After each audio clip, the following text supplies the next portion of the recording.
अभी आप लोग जॉब कर रहे हो, आप लोगों की सैलरी हर महीने आ रही होगी, लेकिन फिर भी कभी-कभी ऐसा क्यों हो जाता है कि आप लोगों को किसी से कर्ज लेना पड़ता है या फिर उधार लेना पड़ता है। कभी-कभी अगर जो कोई इमरजेंसी आ जाती है, मेडिकल इमरजेंसी आ जाती है या फिर कोई घर में ज़रूरी काम आ जाता है, तो ऐसा आप लोगों को क्यों होता है कि किसी से आप लोगों को उधार लेना पड़ता है? क्योंकि आप लोग अभी तक इमरजेंसी फंड के बारे में जानते ही नहीं।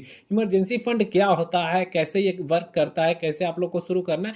तो आज के वीडियो में यही बताऊँगा कि इमरजेंसी फंड क्या होता है, कैसे शुरू करें और क्या-क्या इससे फ़ायदे होते हैं, ठीक है? तो चलो मैं शुरू करता हूँ। सबसे पहला टॉपिक है कि इमरजेंसी फंड होता क्या है? तो इमरजेंसी फंड आप लोग सिंपल समझ जाओ कि आप लोग जैसे गाड़ी चलाते हो, तो गाड़ी में एक स्टेपनी हमेशा रखा हुआ रहता है, ठीक है? स्टेपनी का महत्व तभी आप लोग को समझ में आता है जब आप लोग का टायर कहीं पे पंचर हो जाता है, तो आप लोग स्टेपनी लेते हो, उसी टाइम पे स्टेपनी का महत्व समझ आता है।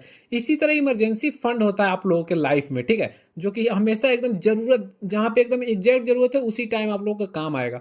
और हाँ, इमरजेंसी फंड कहाँ पे आप लोग को यूज़ करना है, तो इमरजेंसी फंड सिर्फ़ आप लोग वहीं पे यूज़ करो जहाँ पे आप लोग को ज़रूरी हो। जैसे मेडिकल मतलब मेडिकल या हेल्थ का इमरजेंसी आ सकता है आप लोगों को, या फिर अगर जो आप लोग की गलती से कहीं जॉब चली जाए या फिर कोई कोरोना काल जैसी महामारी आ जाए, तो आप लोग इमरजेंसी फंड यूज़ करते हो। क्योंकि कोरोना काल में आप लोग जानते होंगे कि कितने कितने सारे छोटे-छोटे बिज़नेसेस डूब गए, बंद हो गए। क्यों?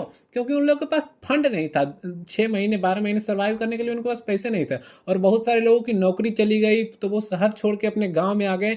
उसकी वजह से और ज़्यादा उन लोगों को बैकलैश मिला, ठीक है? उन लोगों को और ज़्यादा हानि हुआ।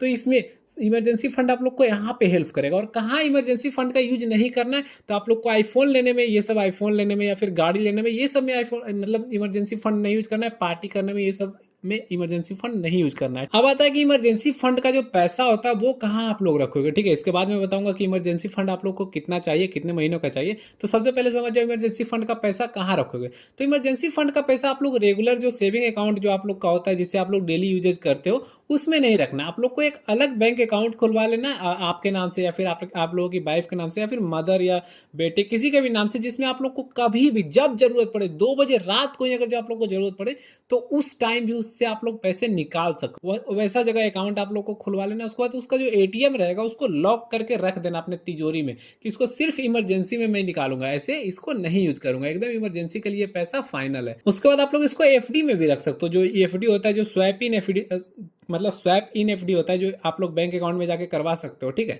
उसके बाद नहीं तो आप लोग लिक्विड फंड में भी रख सकते हो, जिसको आप लोग तुरंत यूज कर सकते हो। अब आते हैं कि कितना पैसा हमें चाहिए इमरजेंसी फंड में, ठीक है? तो इमरजेंसी फंड के लिए आप लोग सिंपल लॉजिक समझ जाओ। एक रूल है कि 6 महीने, कम से कम 6 महीने का इमरजेंसी फंड आप लोग को रखना पड़ेगा। और अगर जो आप लोग का बिजनेस है या फिर सेल्फ एम्प्लॉयड है, तो आप लोग 12 महीने का भी यहाँ पे इमरजेंसी फंड रख सकते हो। और इमरजेंसी फंड कितना रखे, तो अगर जो आप लोग का मंथली खर्च मान के चलो 15 से 20 हज़ार है, मैं मान के चलता हूँ कि 20 हज़ार आप लोग का मिनिमम मंथली खर्च है, तो 6 महीने का कितना हो गया? 1,20,000, ठीक है? 1,20,000 खर्च हो गया।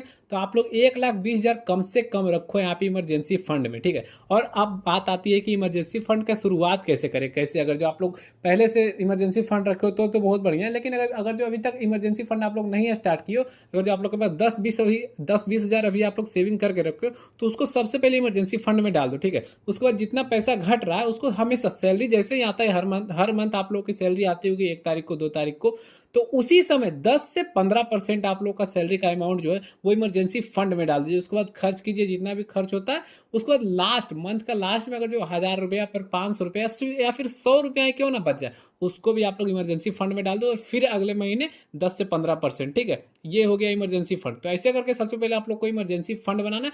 उसके बाद ही आप लोग सोच लो कि कोई पार्टी करेंगे या फिर आईफोन लेंगे या फिर कुछ भी लेंगे, ठीक है? और देखिए, हाँ, बोनस एक चीज, अगर जो आप लोग के पास इमरजेंसी फंड होती है तो आप लोग को उतना टेंशन नहीं होता है। जैसे अगर जो जॉब भी छूट जाए तो दूसरा जॉब खोजने के लिए मेरे पास टाइम है, 2 महीने, 3 महीने, 4 महीने, 5 महीने, 6 महीने तक टाइम है, ठीक है? और हाँ, अगर जो वीडियो आप लोग को अच्छी लगे तो आप लोग अपने दोस्तों तक शेयर करो, ताकि उन लोगों को भी पता चले कि इमरजेंसी फंड क्या होती है।